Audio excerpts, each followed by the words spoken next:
But I moved back to Cincinnati, and I think initially I got into a friend of mine that was developing a lot of real estate, and I got into that with them for a little bit. And while I was a plumber, I found a shower head. When I was a plumber, there was a shower head that gave you this great pressure, but it only used 2 gallons a minute rather than 5 or 6 gallons a minute of a normal head. And when I moved back there, the energy crisis hit, where you couldn't get fuel, the price of gas and oil went sky high, and people were burning all their trees on wood stoves and buying kerosene. This is the early heaters. 70s, yeah. And I've heard about the energy crisis. And we'd wait in line to get gas. You'd be in line for 2 hours. Wow. And then you get there and they'd be out of gas. And so I got the idea of starting an energy-saving products business with starting with the shower head. And the shower head was owned and started, it was originally invented for the nuclear submarine program. So they'd have a great shower with using much less water. And it was owned by these 2 drunks up in Newport, Rhode Island. Okay. And I went up there with one of my close friends, and we made a deal with these guys to get this shower head. So we started to acquire the rights? to acquire the rights to it. Okay. And then we did that, and there's a lot of inner stories with it, but I can't go into them all. But and my market was universities, hotels, and Okay. more commercially oriented, because you could put these things in and save a lot of money. The biggest savings was hot water, not necessarily just water. Right. And then I said, well, why don't we look at taking this to retail? And back then, the retail was not Walmart or Kmart. It was Grossman's Lumber and True Value Hardware, Ace Hardware, this and that. And so we got the idea to do that, and we'd package it. And all the companies that were in this type of business were new, so nobody had a lot of experience doing it. So our package, which was probably fair at best, was great compared to the market. Right, And then I remember one day, and this was where I became an inventor, I guess. I was at home at night, and I was saying, boy, this product's selling. We got to do more energy products. And so I spent the entire night trying to think of every way that a house loses energy and come up with ideas. And fortunately, I came up with a whole bunch: a hot water heater installation jacket, a special thing that saved water in toilets, a fan that would hang in a doorway that would move these kerosene heats that was making one room 100 degrees while the rest of the house was freezing. It would bring the air from one room to the other, and we made these products, and that company, built about $6 million in a few years, and $6 million then was a lot of money, and again, within the context of my life. So like a gross revenue, $6 million. We were doing $6 million, and maybe we were making $1 million or $1.5 million profit. And I really lost track of my age during each one of these. Just for the reference, I'm 79 right now, so you can math it out. But this is about 40 years ago, more or less. Yes, yeah. It was probably then I was in my maybe 35. 35. Okay. Okay. So you became a multimillionaire. No, I didn't. I mean, I had partners that invested in it and stuff, but I was making a living. You're making a good living. Home.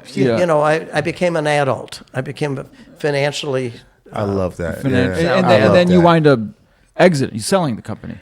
So then what happened is I recognized that this was before Walmart, Kmart, any of these guys had computers. So no one ever knew what their inventory was. So the only way you knew if something was really selling was by rumor.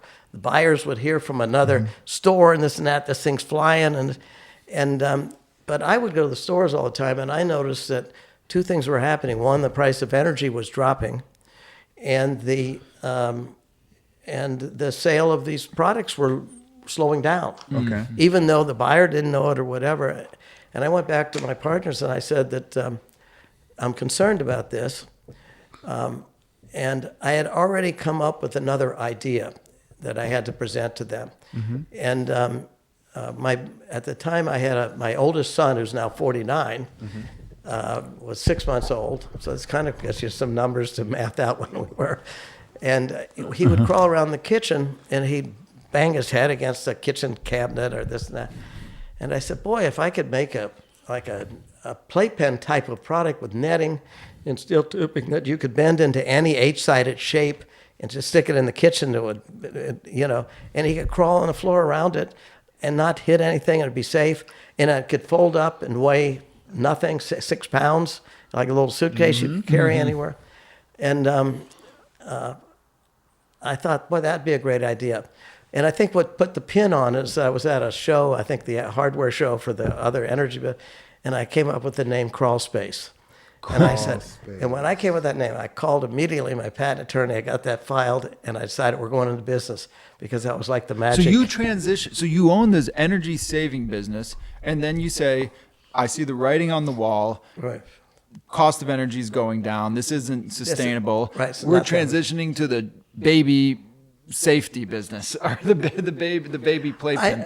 I was always looking for opportunity. I guess if anything, if I have anything that I could say was a skill, a really a valuable skill, was recognizing opportunity. Yeah. And I saw that the energy business was going to go down as the prices, because we all were told and thought that we were running out of oil in the whole world. The energy was going to be forever Right.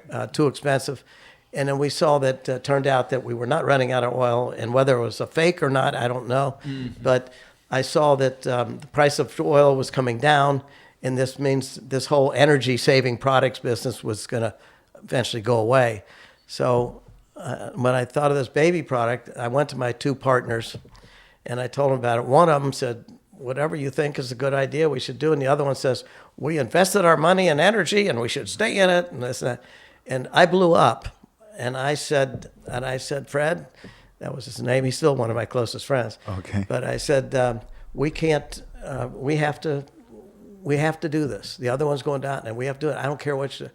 And I just forced I just said that's what we're doing. And Did you have majority voter rights or shares? Or I don't remember. I was the entrepreneur, so I had all the leverage. That's It right. wasn't That's anyone right. else. But How were you so like the certainty, the belief system in this product? Where does that come from?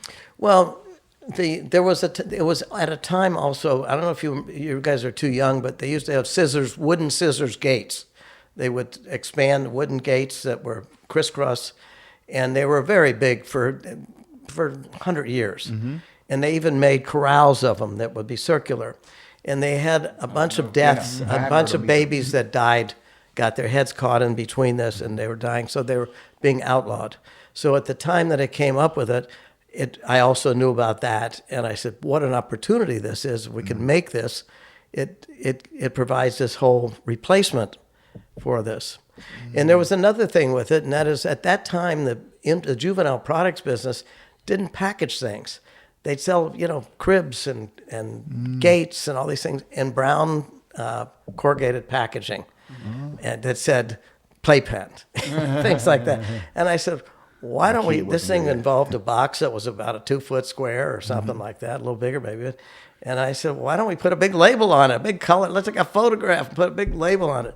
And so we did that, and it really started that in the industry, where then other companies started taking their packaging and doing it. But so what happened is that product immediately became a big hit, instantly a big hit.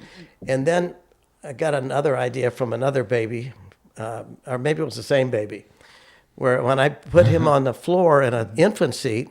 By the way, if I'm taking too long, I don't know how long this interview is. Oh, no, so- keep going. This is great information. I just have. This is- There's this no is good there's stuff. no time. There's Yeah, no time, there's buddy. no 'Cause I'm about to time. ask you questions about your Well, children. I will tell you This is something. interesting. I'm described as a serial entrepreneur. Okay, but I didn't know I was a serial entrepreneur. I didn't know you were in the until- cereal business. Well, I have another friend who really was a serial entrepreneur who developed granola. Okay, that's true, actually. But I didn't know it until I was much older. In fact, the term didn't even exist. Somebody said, you're a serial entrepreneur. Right, yeah. So in the process, I did so many different businesses and had so many different exciting opportunities and adventures that until I started doing a couple of these podcasts lately, I didn't realize that there are so many good stories and maybe even useful ones for potential or wannabe entrepreneurs. Hey everyone, thanks for watching. Make sure you take some time out today and Like, subscribe, and comment. It's not that hard. do it now.